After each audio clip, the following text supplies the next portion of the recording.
ആകാശവാണി. നമസ്കാരം. പ്രാദേശിക വാർത്തകൾ വായിക്കുന്നത് ഗോപകുമാർ.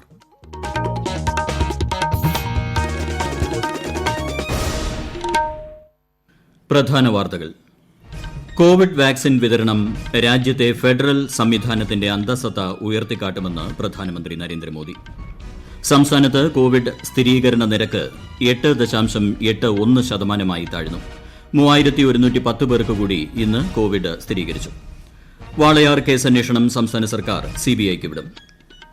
ഈ മാസം മുതൽ മാർച്ച് വരെ സിനിമാ തിയേറ്ററുകൾക്കുള്ള വിനോദ നികുതി ഒഴിവാക്കാൻ തീരുമാനം. മതസൌഹാർദ്ദത്തിന്റെ സന്ദേശമുയർത്തി എരുമേലിയിൽ അമ്പലപ്പുഴ ആലങ്ങാട്ട് സംഘങ്ങൾ വേട്ടതുള്ളി. ഇന്ത്യ ഓസ്ട്രേലിയ 3ാം ടെസ്റ്റ് ക്രിക്കറ്റ് മത്സരം സമനിലയിൽ. സംസ്ഥാനത്ത് ബുധനാഴ്ച വരെ മഴ തുടരുമെന്ന് മുന്നറിയിപ്പ്. വാർത്തകൾ വിശദമായി. കോവിഡ് വാക്സിൻ വിതരണം രാജ്യത്തെ ഫെഡറൽ സംവിധാനത്തിന്റെ അന്തസത്ത ഉയർത്തിക്കാട്ടുന്ന സംരംഭമാണെന്ന് പ്രധാനമന്ത്രി നരേന്ദ്രമോദി. 3 കോടി കോവിഡ് മുന്നണി പോരാളികൾക്കാണ് ആദ്യഘട്ടത്തിൽ വാക്സിൻ നൽകുക. ഇത് രാജ്യത്തിന് അഭിമാന നിമിഷമാണ്. ആദ്യഘട്ടം വാക്സിൻ വിതരണത്തിന്റെ മുഴുവൻ ചെലവ് കേന്ദ്ര സർക്കാർ വഹിക്കും. രാജ്യത്തെ ഉപയോഗത്തിന് ശാസ്ത്രീയ അനുമതി ലഭിച്ച 2 വാക്സിനുകളും ലോകത്ത് ഏറ്റവും ചെലവ് കുറഞ്ഞവയാണെന്ന് പ്രധാനമന്ത്രി എടുത്തു പറഞ്ഞു. 4ലേറെ വാക്സിനുകൾ പരീക്ഷണ ഘട്ടത്തിലാണെന്നും ശ്രീ നരേന്ദ്രമോദി വെളിപ്പെടുത്തി. ശനിയാഴ്ച കോവിഡ് വാക്സിൻ യജ്ഞം ആരംഭിക്കാനിരിക്കെ മുഖ്യമന്ത്രിമാരുമായി വിദൂര ദൃശ്യ സംവിധാനത്തിലൂടെ ആശയവിനിമയം നടത്തുകയായിരുന്നു പ്രധാനമന്ത്രി. വാക്സിനുമായി ബന്ധപ്പെട്ട വ്യാജ പ്രചരണങ്ങൾ തടയണമെന്ന് പ്രധാനമന്ത്രി മുഖ്യമന്ത്രിമാരോട് ആവശ്യപ്പെട്ടു. मुझे संतोष है कि कोरोना के इस संकट काल में हम सभी ने एकजुट होकर काम किया.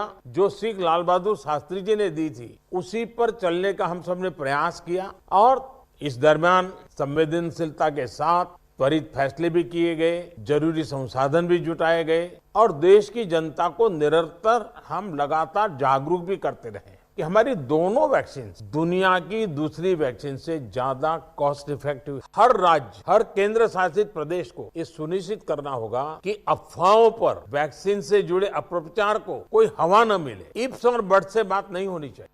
ഓക്സ്ഫോർഡ് സർവകലാശാല വികസിപ്പിച്ച് ഇന്ത്യയിലെ സെറം ഇൻസ്റ്റിറ്റ്യൂട്ട് ഉൽപ്പാദിപ്പിക്കുന്ന കോവിഷീൽഡ് ICMRന്റെ സഹകരണത്തോടെ ഭാരത് ബയോടെക് നിർമ്മിച്ച ഇന്ത്യയുടെ സ്വന്തം കോവാക്സിൻ എന്നീ വാക്സിനുകൾക്കാണ് drugs controller general of India അനുമതി നൽകിയിട്ടുള്ളത്.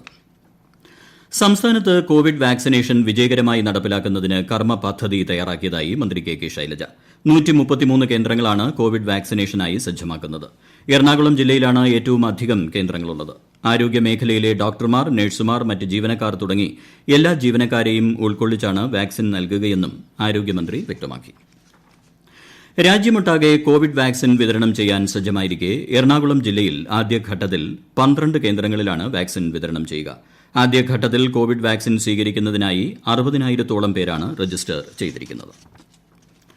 സംസ്ഥാനത്ത് ഇന്ന് 3110 പേർക്ക് കോവിഡ് സ്ഥിരീകരിച്ചു. 3922 പേർ രോഗമുക്തരായി. ഏറ്റവും കൂടുതൽ കോവിഡ് രോഗബാധ കണ്ടെത്തിയത് എറണാകുളം ജില്ലയിലാണ്. 443. കഴിഞ്ഞ 24 മണിക്കൂറിനുള്ളിൽ 35,281 സാമ്പിളുകളാണ് പരിശോധിച്ചത്.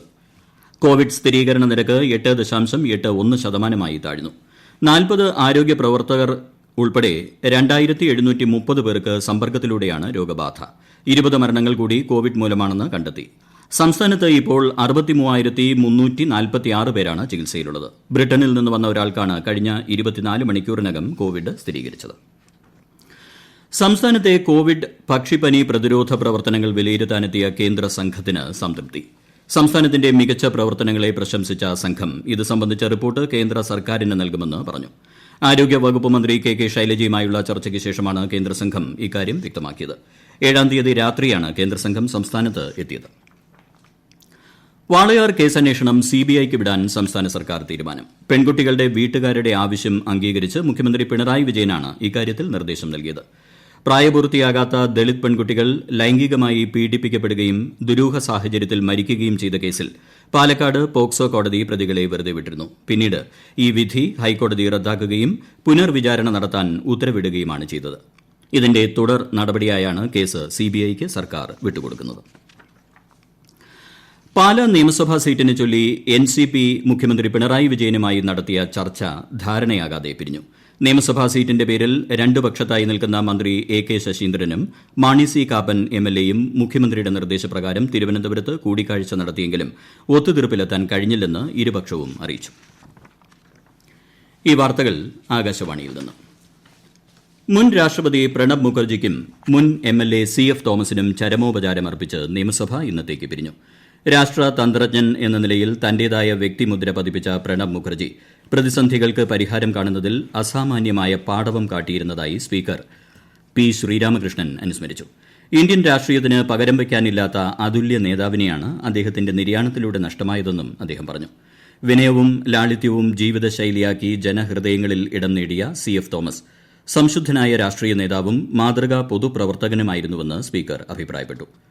മുഖ്യമന്ത്രിയും പ്രതിപക്ഷ നേതാവും മറ്റ് കക്ഷി നേതാക്കളും ഇരു നേതാക്കൾക്കും ചരമോപചാരം അർപ്പിച്ചു. ഗവർണർക്കുള്ള നന്ദി പ്രമേയത്തിന്മേലുള്ള ചർച്ചകൾക്കായി സഭ നാളെ സമ്മേളിക്കും. ഈ മാസം മുതൽ മാർച്ച് വരെയുള്ള സിനിമാ തിയേറ്ററുകളുടെ വിനോദ നികുതി ഒഴിവാക്കാൻ സംസ്ഥാന സർക്കാർ തീരുമാനിച്ചു. മുഖ്യമന്ത്രി പിണറായി വിജയന്റെ അധ്യക്ഷതയിൽ ചേർന്ന യോഗത്തിലാണ് തീരുമാനം. വിശദാംശങ്ങളുമായി ദേവിപ്രിയ. തിയേറ്ററുകൾ അടഞ്ഞുകിടന്ന 10 മാസത്തെ വൈദ്യുതി ഫിക്സഡ് ചാർജ് 50% കുറയ്ക്കും. അവശേഷിക്കുന്നവ ഗഡുക്കളായി അടയ്ക്കാൻ അനുവദിക്കും. കഴിഞ്ഞ മാർച്ച് 31-നുള്ളിൽ തിയേറ്ററുകൾ തദ്ദേശ സ്ഥാപനങ്ങളിൽ ഒടുക്കേണ്ട വസ്തുനികുതി മാസഗഡുക്കളായി അടയ്ക്കാം. തൊഴിൽ നികുതിയുടെ കാര്യത്തിൽ തീരുമാനമെടുക്കാൻ സംസ്ഥാന സർക്കാരിനാവില്ല.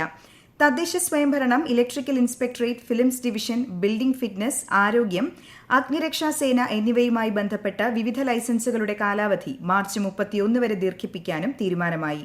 വിവിധ ആവശ്യങ്ങൾ ഉന്നയിച്ച് Kerala film chamber of commerce ഭാരവാഹികൾ മുഖ്യമന്ത്രി പിണറായി വിജയനുമായി കൂടിക്കാഴ്ച നടത്തിയിരുന്നു. തീരുമാനത്തെ ചലച്ചിത്ര പ്രവർത്തകരുടെ സംഘടനയായ അമ്മ സ്വാഗതം ചെയ്തു. News desk, Akashvani.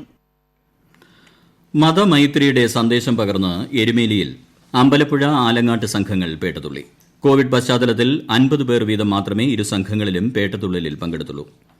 ഉച്ചയ്ക്ക് 12 മണിയോടെ അയ്യപ്പന്റെ മാതൃസ്ഥാനീയരായ അമ്പലപ്പുഴ സംഘത്തിന്റെ പേട്ടതുള്ളൽ പേട്ട ധർമ്മശാസ്ത ക്ഷേത്രത്തിൽ നിന്ന് തുടങ്ങി. കരപ്പെരിയോൻ N ഗോപാലകൃഷ്ണപിള്ളയുടെ നേതൃത്വത്തിലുള്ള സംഘത്തിന് വാവരുവള്ളി എന്നറിയപ്പെടുന്ന നൈനാർ മസ്ജിദിൽ സ്വീകരണം നൽകി. ജമാഅത്ത് പ്രതിനിധിക്കൊപ്പം ശ്രീ ധർമ്മശാസ്ത ക്ഷേത്രത്തിലെത്തി സ്വീകരണം ഏറ്റുവാങ്ങി. യോഗം പെരിയോൻ AK വിജയകുമാറിന്റെ നേതൃത്വത്തിലുള്ള സംഘം ഉച്ചകഴിഞ്ഞ് 3-ന് കൊച്ചമ്പലത്തിൽ നിന്ന് പേട്ടതുള്ളൽ ആരംഭിച്ച് വലിയമ്പലത്തിൽ അവസാനിപ്പിച്ചു. മകരവിളക്കിന് അയ്യപ്പ വിഗ്രഹത്തിൽ ചാർത്തുന്ന തിരുവാഭരണവുമായി ഘോഷയാത്ര നാളെ പന്തളത്ത് നിന്ന് ആരംഭിക്കും. പന്തളം ശ്രാമ്പിക്കൽ കൊട്ടാരത്തിൽ സൂക്ഷിച്ചിരിക്കുന്ന തിരുവാഭരണങ്ങളാണ് ശിരസിലേറ്റി കാൽനടയായി സന്നിധാനത്ത് എത്തിക്കുന്നത്. മകരസംക്രമ സന്ധ്യയിൽ അയ്യപ്പ വിഗ്രഹത്തിൽ തിരുവാഭരണങ്ങൾ അണിയിച്ചായിരിക്കും ദീപാരാധന. സിഡ്നിയിൽ ഇന്ത്യ ഓസ്ട്രേലിയ 3ാമത് ടെസ്റ്റ് ക്രിക്കറ്റ് മത്സരം സമനിലയിൽ അവസാനിച്ചു. 5 വിക്കറ്റ് നഷ്ടത്തിൽ 334 റൺസെടുത്താണ് ഇന്ത്യ സമനില പാലിച്ചത്. ഹനുമ വിഹാരി, രവിചന്ദ്രൻ അശ്വിൻ എന്നിവർ മത്സരത്തിൽ പുറത്താകാതെ നിന്നു. ഇതോടെ 4 മത്സരങ്ങളുള്ള പരമ്പര 1-1 എന്ന നിലയിൽ തുടരുന്നു. പരമ്പരയിലെ 4ാം ടെസ്റ്റ് വെള്ളിയാഴ്ച ബ്രിസ്ബെയിനിൽ ആരംഭിക്കും. സംസ്ഥാനത്ത് ബുധനാഴ്ച വരെ മഴ തുടരുമെന്ന് കാലാവസ്ഥാ മുന്നറിയിപ്പ്. ഇന്നും നാളെയും മഴ ശക്തമായിരിക്കും. ബുധനാഴ്ച വരെ ഒറ്റപ്പെട്ട ഇടങ്ങളിൽ ഇടിമിന്നലോടുകൂടിയ മഴയ്ക്ക് സാധ്യതയുണ്ടെന്നും കേന്ദ്ര കാലാവസ്ഥാ വകുപ്പ് അറിയിച്ചു. പ്രധാന വാർത്തകൾ വീണ്ടും. കോവിഡ് വാക്സിൻ വിതരണം രാജ്യത്തെ ഫെഡറൽ സംവിധാനത്തിന്റെ അന്തസത്ത ഉയർത്തിക്കാട്ടുമെന്ന് പ്രധാനമന്ത്രി നരേന്ദ്രമോദി. സംസ്ഥാനത്ത് കോവിഡ് സ്ഥിരീകരണ നിരക്ക് 8.71% താഴ്ന്നു. 3110 പേർക്ക് കൂടി ഇന്ന് കോവിഡ് സ്ഥിരീകരിച്ചു. വാളയാർ കേസന്വേഷണം സംസ്ഥാന സർക്കാർ CBIക്ക് വിടും. ഈ മാസം മുതൽ മാർച്ച് വരെ സിനിമാ തിയേറ്ററുകൾക്കുള്ള വിനോദ നികുതി ഒഴിവാക്കാൻ തീരുമാനം. മതസൌഹാർദ്ദത്തിന്റെ സന്ദേശമുയർത്തി എരുമേലിയിൽ അമ്പലപ്പുഴ ആലങ്ങാട്ട് സംഘങ്ങൾ പേട്ടതുള്ളി. ഇന്ത്യ ഓസ്ട്രേലിയ 3ാം ടെസ്റ്റ് ക്രിക്കറ്റ് മത്സരം സമനിലയിൽ. സംസ്ഥാനത്ത് ബുധനാഴ്ച വരെ മഴ തുടരുമെന്ന് മുന്നറിയിപ്പ്. പ്രാദേശിക വാർത്തകൾ കഴിഞ്ഞു. ആകാശവാണി വാർത്തകളും വാർത്താ അധിഷ്ഠിത പരിപാടികളും all India radio news Thiruvananthapuram എന്ന യൂട്യൂബ് ചാനലിൽ ലഭ്യമാണ്. കൂടുതൽ വാർത്തകൾക്കായി @all India radio news Thiruvananthapuram എന്ന ഫേസ്ബുക്ക് പേജും @AAR News_TVM എന്ന ട്വിറ്റർ ഹാൻഡിലും സന്ദർശിക്കാം. അടുത്ത വാർത്താ പ്രക്ഷേപണം 7:25-ന്.